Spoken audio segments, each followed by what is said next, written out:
Good morning, Luke day 11. Today, a very mysterious principle in the kingdom that I can't give you any kind of rule for. This is something you're going to have to work out in your relationship with the Lord. You're going to have to try to discern what the Spirit is saying, because who knows exactly how this decision is to be taken. Okay, so what am I talking about? Well, the principle I want to just highlight, draw your attention to in Scripture, is that there are times not to resist evil, to permit it, to, in a very peaceful way, if you have a chance, to point out the inconsistency of what is happening, and then be silent and permit it. So you hold your truth and you stand firm, but you don't fight against it.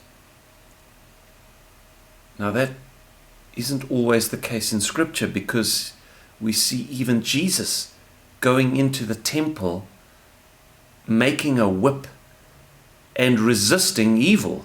He whips them, he gets them out of the temple by physical force. So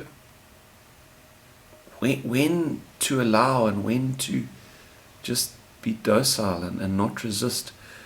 But today I want to emphasize the side of the argument that says there's times not to resist. So we see this obviously in the betrayal of Jesus in the garden, and one of them, we know it's Peter, he draws a sword, and they say to the Lord, "Should we strike?" And before they can even get an answer, Peter swings his sword, he cuts off Malchus's ear, Malchus being the servant of the high priest, who's obviously at the front coming for them. This guy was sort of one of the leaders of the charge of arresting Jesus. Peter swings at him, cuts his ear off, and then verse 51. But Jesus answered and said, "Permit even this." And he touched his ear and healed him. And then Jesus said to the chief priests, captains of the temple, and the elders who had come to him, "Have you come out as against a robber with swords and clubs?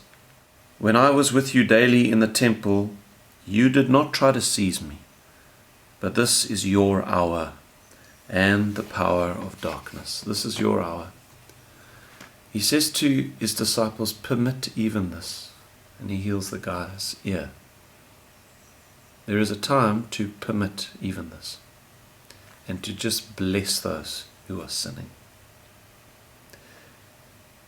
Yes, point out the inconsistency peacefully. I was with you in the temple every day and you didn't try to arrest me. But this is your hour. Carry on. We see another example of this in 1 Corinthians chapter 6. Paul is addressing issues in the Corinthian church, one of which was there were lawsuits in the church, brother going to court against brother, and that before unbelieving judges. And Paul is just staggered by this fact, that they would actually go before an unbeliever, two Christians, and have an unbeliever judge between them. That unbelieving judge being least esteemed by the church, he says. That's his view of secular courts. And he says, "I say this to your shame. Is it so that there is not a wise man among you, not even one, who will be able to judge between his brethren? But brother goes to law against brother, and that before unbelievers. Now therefore, it is already an utter failure for you that you go to law against one another." Now listen, why do you not rather accept wrong? Why do you not rather let yourselves be cheated? There is a time not to even go to court or legally defend yourself, even if you're innocent. There is a time to let yourself be cheated. How do we compute this? How do we create rules for this of when You should be as docile as a lamb.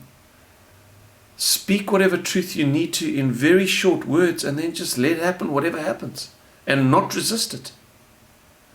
Because there are times to do that.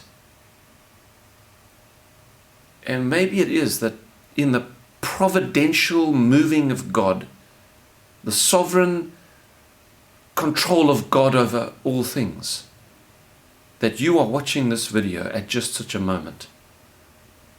And that through this video, God is saying to you, it's that kind of time in your life where you need to stop fighting and just accept the wrong, knowing that you're not going to be held accountable for it. You can have your say peacefully, point out the inconsistency of it, and then permit it. And that might be the most liberating thing for you. Well, may the Lord give you wisdom in all of that. God bless you. See you tomorrow.